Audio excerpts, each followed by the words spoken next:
The summer holidays are usually a pretty quiet time for domestic politics and a dead zone for political news even. But the unseasonal downfall of one politician, in circumstances that were unexpected and almost unprecedented, bucked the trend this time. Golriz Ghahraman has resigned from Parliament after allegations of shoplifting in Auckland and Wellington. She's released a statement saying work-related stress has impacted her mental health and led her to act in out-of-character ways. The Green Party won't comment on the details during police investigations. That was News Talk ZB on the 16th of January, 6 days after the first reports of allegations of theft, followed days later by reports of a second and later a third instance for which the ex-MP was charged this week. Now, that latest charge related to an incident all the way back in October last year. So how did all this unfold in the first place in the media this month? What was clearly a closely kept secret broke on the subscriber-only online service of News Talk ZB, ZB+, which also said earlier the Greens had had a CCTV recording of the alleged shoplifting for some time. ZB+ is edited by Philip Crump, a lawyer and a pseudonymous blogger before NZME appointed him to head the new news service late last year. The allegations also appeared on the blog and social media accounts of one Mark Spring, a blogger clearly hostile to the former government and the Green Party, judging by the topics and the tone of his posts. Now, some in the media questioned whether the allegations that were initially unconfirmed and for days unacknowledged by the MP and her party alike should actually have been reported in the news at the time at all. There were no charges at that time and no on-the-record statement from police or any of the shops from which she'd been accused of stealing. No news editor could easily ignore a lawmaker accused of breaking the law, who's also her party's spokesperson on justice. And the fact that her party stood her down from those roles, even before making a proper statement, was taken as a sign by the media that there was at least some fire to go with all the smoke and noise. Tēnā tātou katoa, good evening. The high-profile Green Party MP Golriz Ghahraman has stood aside from all her portfolios after being accused of shoplifting. Our reporter Leighton Hakel is at Parliament. And Leighton, what more can you tell us about the allegations? But back on the 10th of January, there was nothing much that News Hub's Leighton Hakel could really add from outside Parliament, where next to nothing was going on inside. And likewise his colleagues in the days that followed, reporting from outside the closed clothes shop in Auckland, which was the scene of the alleged crimes. Well, it's here at Scotty's Boutique in Ponsonby where Golriz Ghahraman is alleged to have shoplifted twice. Remember, there are ongoing police investigations into the allegations that have been made against her. But today, Golriz Ghahraman actually thanked the store for the, quote, kindness and empathy they have shown me. The vacuum created by the lack of comment was filled by political commentators that the media has on speed dial, like Victoria University politics lecturer Dr. Bryce Edwards. I think a lot of people will see this as embarrassing to have an extremely highly paid politician stealing from a very posh clothing store. And the vacuum was also further filled by political pundits criticising the Green Party for failing to fill it themselves. The longer her silence is, the worse it's going to get for her. That is an absolute reality, said TV executive turned spin doctor Janet Wilson in her weekly column for The Post. And she added, I've never heard of a political party following the wishes of a high-end frock shop because they didn't want it to come out. And that was indeed a new one. Janet Wilson also said the summer break was not actually a great time for political bad news because many people have more time on their hands to follow each daily development. And when Stuff revealed a third shoplifting allegation last week, for which Golriz Ghahraman was eventually charged last Tuesday, her resignation felt inevitable. It is clear to us that Ms Ghahraman is in a state of extreme distress. She has taken responsibility and she has apologised. We support the decision that she has made to resign. And soon after that, News Hub aired unenlightening footage of two police officers knocking fruitlessly at the front door of Golriz Ghahraman's Auckland home. And given that the MP has been afforded police protection in the past because of threats of violence and even death, airing images of her house was unwise. And while her downfall was startling, were the media also overcooking the significance of it? Today's resignation by Golriz Ghahraman has left what was a once shining political career in tatters. Well, that was News Hub at 6 on the day Golriz Ghahraman quit, while the Post the next day said it was a glittering political career. Quite something for a minor party list MP who served for just 2 terms and was never a party leader or a government minister.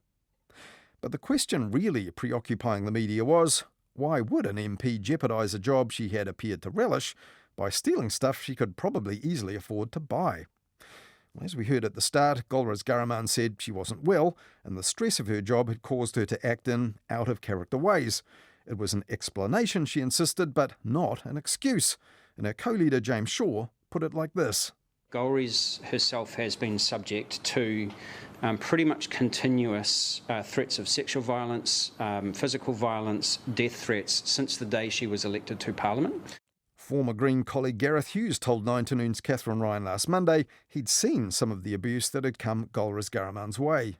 It is true, and it's a sad reality of our politics in New Zealand, that the types of messages that she and other female politicians get is disgusting. Yes, but I think the other argument is, do you have to shoplift? And this is when we're getting into the intricate details of a particular psychological behaviour that none of us are qualified to talk about.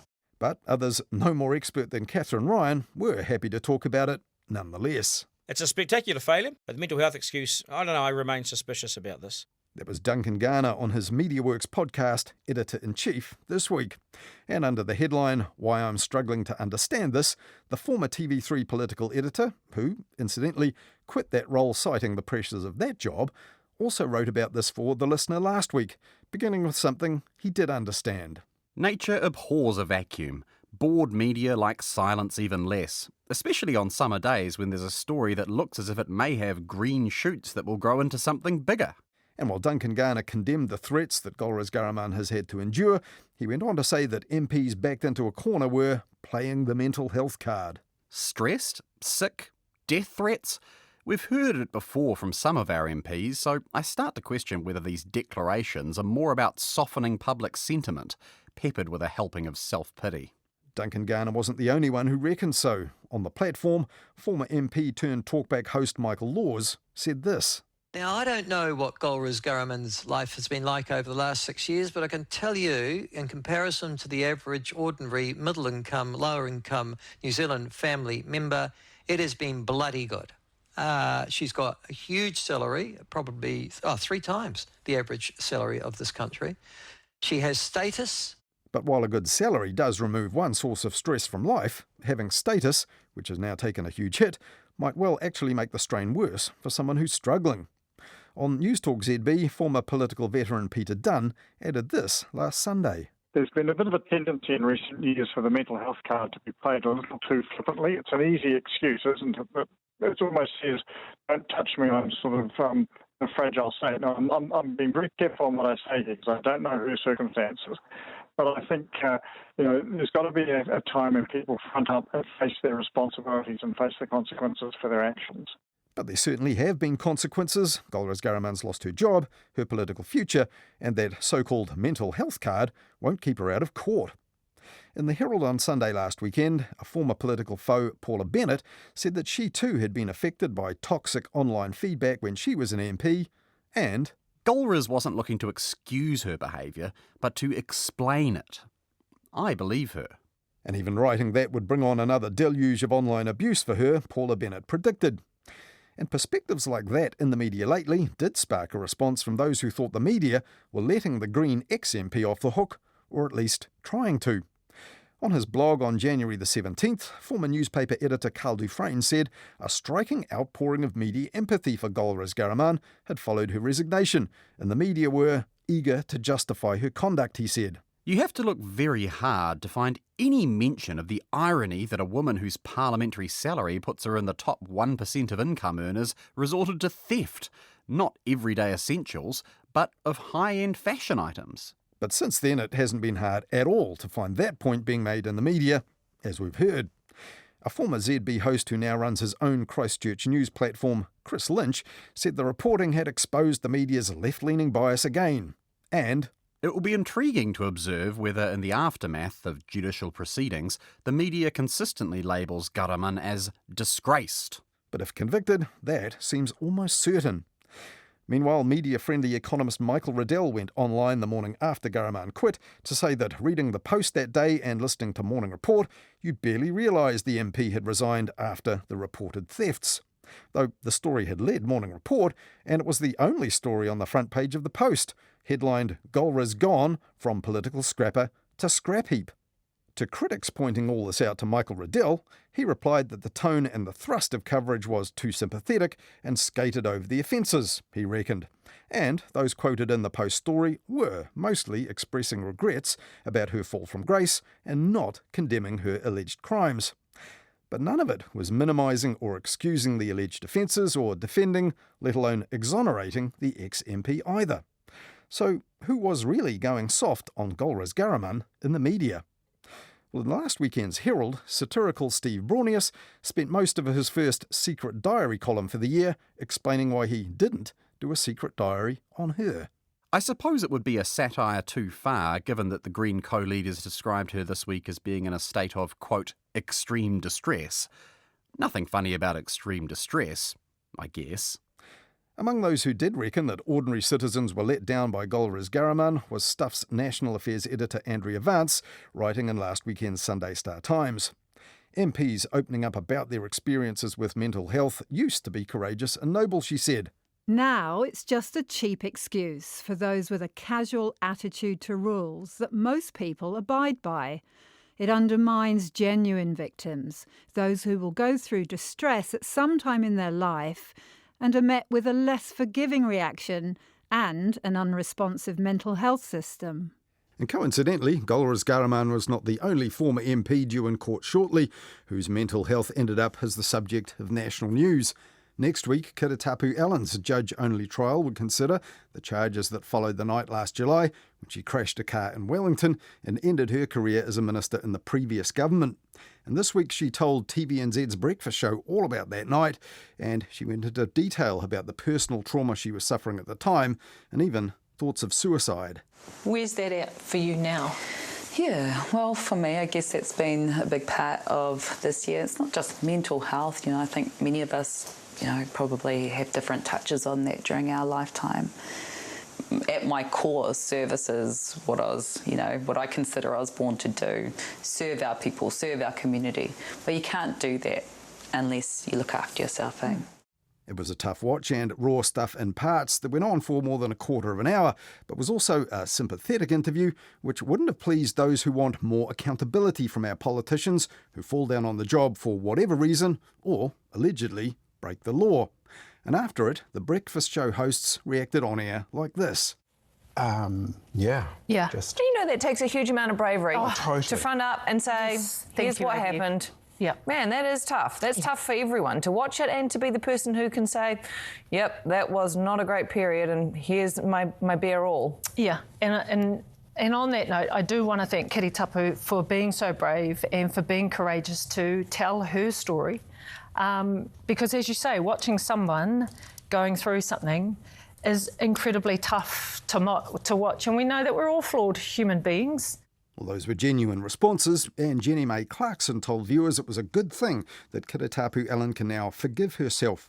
But these pressures and frailties weren't on show during TV interviews which Kiritapu Allen gave last year when she was made Justice Minister, in which she bullishly pledged to sort out hate speech legislation before the election and reform controversial name suppression rules, neither of which were fulfilled. There were no questions also in that TVNZ interview about the level of support that she received or was offered by her own party or by Parliament. And there were no questions for Kiritapu Allen on behalf of those on the cyclone-hit East Coast who were let down by a series of ministers resigning, or in one case defecting from the government last year. And breakfast presenter Jenny May Clarkson didn't ask about the collective responsibility that comes with being a cabinet minister, even when Kiritapu Allen herself cited that as a major source of stress before her crisis in July. Now, for the Herald, Claire Trevette did ask about the allegations of a hostile atmosphere in Kiritapu Allen's ministerial office before that so-called night of shame, and complaints that were made about her behaviour that also made the headlines, and a leave of absence which Kiritapu Allen denied at that time was for the benefit of her mental health. And when she was asked whether non-white women in politics and Takatapui politicians get a rougher ride or are undermined by undue scrutiny, Kiritapu Allen told the Herald only that it needs to be looked at, adding that she never could have said so while she actually held a position of responsibility. But on the day that Golriz Ghahraman quit, News Talk ZB sportscaster Jason Pine, filling in as an afternoon host, told listeners he was no expert on the psychology of it all, They can't reconcile what has happened here. So we're talking about it. Maria, let's move to you. You don't sound like you're driving. No, I'm just eating my sandwich. Sorry. Did you think you had more? You thought you had more time, and you took the bite of the sandwich, and here you are. Oh, do you need to clear your throat? Are you okay? No, it's all right. I've been getting angrier the more I've listened to people with their negative attitude towards this poor woman. Nobody can imagine the mental distress that she must be going through. It's not like normal stress. It's just too crazy to be believable even. And as it turned out, it was curiosity rather than condemnation that was on the mind of most of his talkback callers.